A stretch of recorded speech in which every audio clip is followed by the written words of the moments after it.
नमस्कार दोस्तों, स्वागत है आपका हमारे चैनल सक्सेस पॉइंट एजुकेशन पर। और फ्रेंड्स, आज मैं आपके लिए लेके आया हूँ 20 जून की करंट अफेयर यानी कि 20 जून की करंट अफेयर। तो चलिए फ्रेंड्स, जल्दी से देखते हैं कि कौन कौन से क्वेश्चन देखने को मिलेंगे और क्या है आज उनकी डिटेल्स। तो चलिए फ्रेंड्स, जल्दी से शुरू करते हैं आज की 20 जून की करंट अफेयर के साथ। क्वेश्चन नंबर फर्स्ट, 19 जून को यौन हिंसा के उन्मूलन के लिए अंतर्राष्ट्रीय दिवस के रूप में मनाया जाता है। इस दिन को संयुक्त राष्ट्र ने किस वर्ष से मनाना स्टार्ट किया है?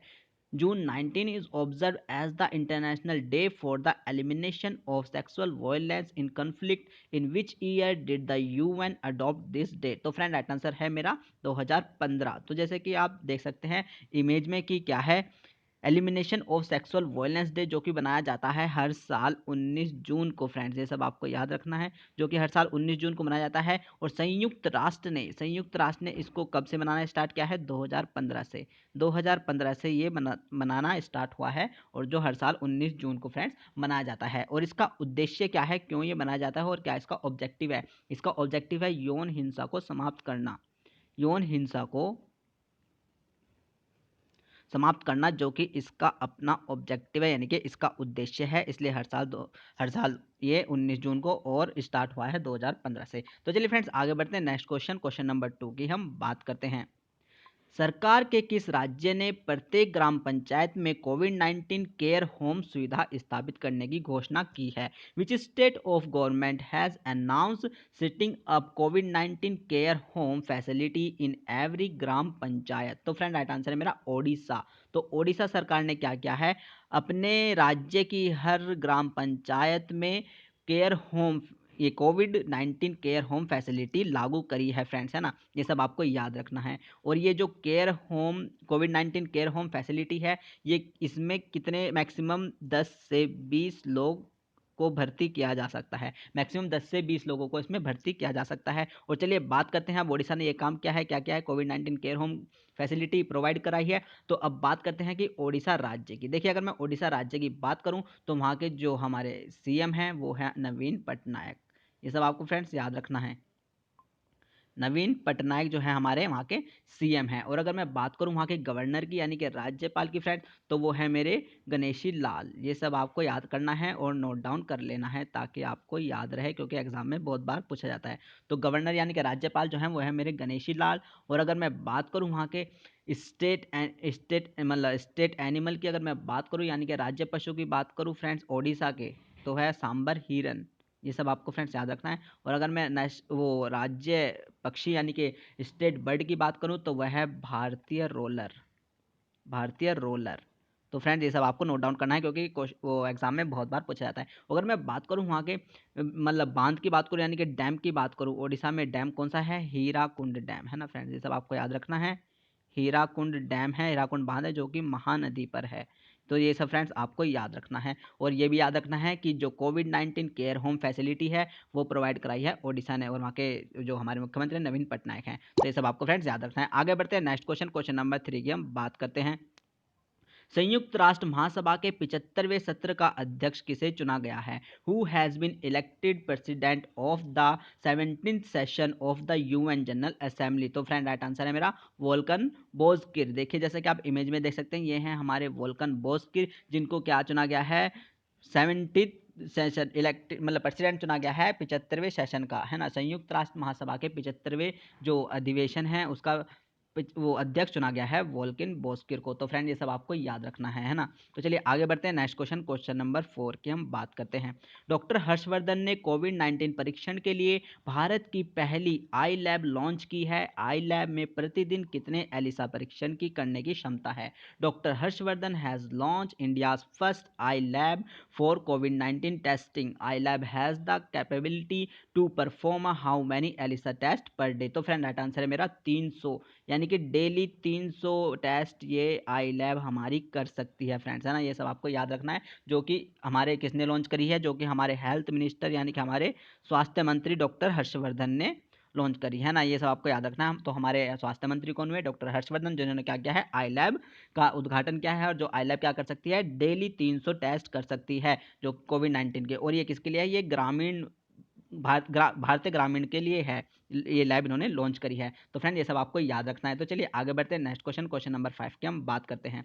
निम्नलिखित में से किस कंपनी ने सुदर्शन एस शर्मा को अपना मुख्य कार्यकारी अधिकारी नियुक्त करने की घोषणा की है? Which of the following companies has announced the appointment of Sudarshan S Sharma as its chief executive officer? तो फ्रेंड राइट आंसर क्या है मेरा? Carzonet India private limited. तो देखिए जैसे कि आप इमेज में देख सकते हैं, ये है हमारे एस सुदर्शन शर्मा, जिनको क्या बना दिया गया है? कार्जोनेट इंडिया प्राइवेट लिमिटेड का अध्यक्ष बना दिया गया है ना फ्रेंड्स, ये सब आपको याद रखना है। तो कार्जोनेट का जो अध्यक्ष बना है वो बना है किसको? सुदर्शन एस शर्मा को, है ना फ्रेंड्स, ये सब आपको याद रखना है। तो चलिए बढ़ते हैं आगे नेक्स्ट क्वेश्चन, क्वेश्चन नंबर 6 की हम बात करते हैं। किस नगर निगम ने एक mobile application air venti launch किया है? Which municipal corporation has launch a mobile application air venti? तो फ्रेंड राइट आंसर क्या है? ग्रेटर मुंबई। देखिए ग्रेटर मुंबई ने क्या किया है? Air venti mobile application friends launch किया है ना, ये सब आपको याद रखना है। और ये क्या जानकारी देगा, है ना, ये ऐप लॉन्च तो क्या है लेकिन किस लिए, ये हमें जानकारी देगा कि जो गवर्नमेंट और प्राइवेट हॉस्पिटल्स है, जो गवर्नमेंट और प्राइवेट हॉस्पिटल्स हैं उसमें जो बेड हैं, उसमें बेड कितने खाली बेड उपस्थित हैं पेशेंट के लिए, ये ऐप ये बताएगा मुंबई में, है ना। तो ये सब आपको याद रखना है। तो एयर वेंटी जो ऐप है वो गवर्नमेंट और प्राइवेट दोनों हॉस्पिटल्स में हमें ये बताएगा कि कितने खाली बेड मरीज के लिए अभी वैकेंट है ना। तो ये सब जानकारी ये देगा। तो आपको अब बात करते हैं, जब मुंबई की बात आ गई तो मुंबई कहाँ है मेरा? महाराष्ट्र में। तो अब बात करते हैं महाराष्ट्र राज्य की। देखिए अगर मैं महाराष्ट्र राज्य की बात करूं तो वहाँ के जो हमारे मुख्यमंत्री हैं वो हैं उद्धव ठाकरे। उद्धव ठाकरे जी हैं जो वहाँ के मुख्यमंत्री हैं, ये सब फ्रेंड्स आपको याद रखना है। अगर मैं बात करूँ महाराष्ट्र के नेशनल एनिमल की तो वो है फ्रेंड्स विशाल गिलहरी।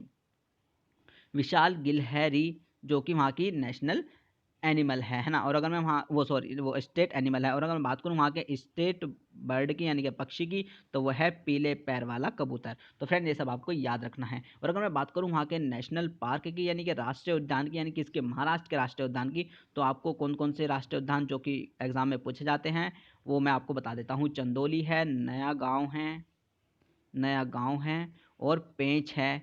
ये सारे राष्ट्रीय उद्यान आपके पूछे जाते हैं। और ताडोबा। तो ये सब आपके राष्ट्रीय उद्यान महाराष्ट्र के हमेशा एग्जाम में पूछे जाते हैं, ये सब फ्रेंड्स आपको याद रखना है। और अगर मैं महाराष्ट्र के डैम की बात करूं यानी कि बांध की बात करूं तो वो है जयकवाड़ी बांध। जयकवाड़ी बांध जो कि गोदावरी नदी पर है फ्रेंड्स, है ना, सब आपको याद रखना है। और प्रायद्वीपीय भारत की सबसे बड़ी नदी गोदावरी नदी है ना। तो ये सब आपको फ्रेंड्स याद रखना है। और जो आज का क्वेश्चन है वो तो नहीं भूलना है, वो तो सबसे ज़्यादा याद रखना है कि एयर वेंटी ऐप जो लॉन्च किया है वो ग्रेटर मुंबई ने लॉन्च किया है ना, जो कि हमें बेड की जानकारी देगा। तो चलिए फ्रेंड्स आगे बढ़ते हैं नेक्स्ट क्वेश्चन, क्वेश्चन नंबर 7 की हम बात करते हैं। निम्नलिखित में से कौन प्रतिदिन 25,000 N95 N99 grade face mask का उत्पादन करने जा रहा है? Which of the following is going to produce 25,000 N95 and N99 grade face mask पर डे? तो फ्रेंड राइट आंसर है आईआईटी कानपुर। तो आईआईटी का जैसे कि आप इमेज में देख सकते हैं कि आईआईटी कानपुर ने क्या किया है? N95 N99 grade face mask बनाए हैं और जो कि 25,000 हैं, जो कि बहुत बड़ी बात है। तो 25,000 मास्क इन्होंने बनाए हैं N95 N99 के, जो कि हमें कोविड-19 महामारी से बचाने में हमारी मदद करेंगे। तो ये सब आपको फ्रेंड्स याद रखना है। देखो क्या क्या है, अगर हमारे नाक कान दोनों बंद हो जाए, है ना, अगर नाक कान दोनों बंद हो जाए तो क्या होगा? कोविड-19 से हम आराम से बच जाएंगे, अंदर वायरस नहीं जा पाएगा ना, ऐसे हम इसको याद रख सकते हैं। तो N99 N95 जो किया है आईआईटी कानपुर ने। तो चलिए फ्रेंड्स आगे बढ़ते हैं नेक्स्ट क्वेश्चन, क्वेश्चन नंबर 8 की हम बात करते हैं। ऑटिस्टिक प्राइड डे हर साल कब मनाया जाता है? When is the autistic pride day observed every year? तो फ्रेंड राइट आंसर है 18 जून। तो हर साल 18 जून को ऑटिस्टिक प्राइड डे मनाया जाता है। अब ऑटिस्टिक क्या है? ऑटिस्टिक हमारी एक बीमारी है ना, यानी कि एक डिसीज है। ऑटिस्टिक एक डिसीज है जो कि होती है बच्चों को हो जाती है। और डब्ल्यू के अनुसार, डब्ल्यू क्या कहता है? डब्ल्यू कहता है कि हर मतलब 160 में से हर एक बच्चे को ऑटिस्टिक पीड़ित है ना। 160 में से अगर एक बच्चा हम ले ले तो वो ऑटिस्टिक पीड़ित है। तो ये है डब्ल्यूएचओ की जानकारी। और ऑटिस्टिक डे कब मनाया जाता है? हर साल 18 जून को फ्रेंड्स मनाया जाता है। ये सब आपको याद रखना है। तो चलिए आगे बढ़ते हैं नेक्स्ट क्वेश्चन, क्वेश्चन नंबर 9 की हम बात करते हैं।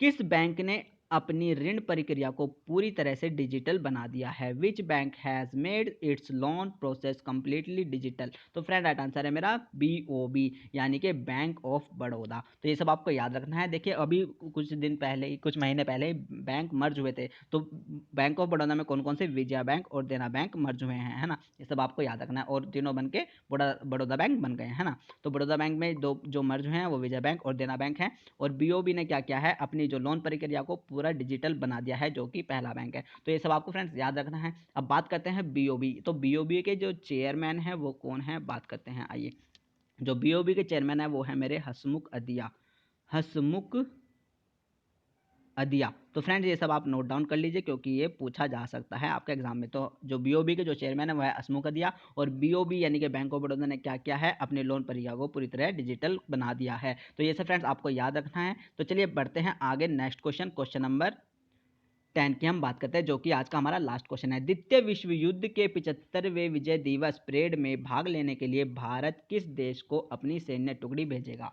विच country will India send its military contingent to participated in the 17th victory day parade of world war second? तो फ्रेंड राइट आंसर है रशिया। तो रशिया में जाएगी इंडिया की सेना, जो कि द्वितीय विश्व युद्ध की परेड में भाग लेगी, है ना। द्वितीय विश्व युद्ध की परेड में भाग लेगी इंडिया की सेना, जो कि रशिया में। तो ये सब आपको याद रखना है फ्रेंड्स। अब बात करते हैं रशिया की। तो रशिया के जो हमारे राष्ट्रपति हैं वो कौन है, व्लादिमीर पुतिन। तो ये सब आपको याद रखना है। जो वहाँ के जो है हमारे राष्ट्रपति हैं जो है व्लादिमीर पुतिन ये हैं। और अगर मैं करेंसी की बात करूँ तो करेंसी है वहाँ के रूबल। तो ये सब आपको याद रखना है। तो रशिया की जो करेंसी है रूबल है, और जो वहाँ के राष्ट्रपति हैं वो व्लादिमीर पुतिन हैं। और रशिया में जाएगी हमारी भारत की सेना, जो कि द्वितीय विश्व युद्ध के 75वें विजय दिवस पे परेड करेगी वहाँ पे, है ना। ये सब आपको फ्रेंड्स याद रखना है। तो चलिए फ्रेंड्स, ये थी आज की हमारी 20 जून की करंट अफेयर। अगर आपको अच्छी लगी हो तो वीडियो को लाइक कर दीजिए। अगर हमारे चैनल पर नए हैं तो हमारे चैनल को प्लीज़ सब्सक्राइब कर लीजिए, ताकि आपको वीडियो का नोटिफिकेशन बिल्कुल बड़ी आराम से मिल सके फ्रेंड्स। और अगर आपको चाहिए हमारी ये करंट अफेयर की PDF, तो आपको डिस्क्रिप्शन में टेलीग्राम ग्रुप का लिंक मिल जाएगा, जहाँ पर हम क्विज भी कराते हैं, और ये वीडियो के बाद इस PDF को वहाँ पे सेंड कर देते हैं, ताकि आप इसको ले सकें वहाँ से और याद कर सकें, रिवाइज कर सकें। तो चलिए फ्रेंड्स, कल मिलते हैं आपके साथ 21 जून की करंट अफेयर के साथ। तब तक के लिए पढ़ते रहिए, खुश रहिए, अपना ध्यान रखिए, अपने मम्मी पापा का ध्यान रखिए, और बोर नहीं होना है। थैंक यू, बाय बाय, नमस्ते।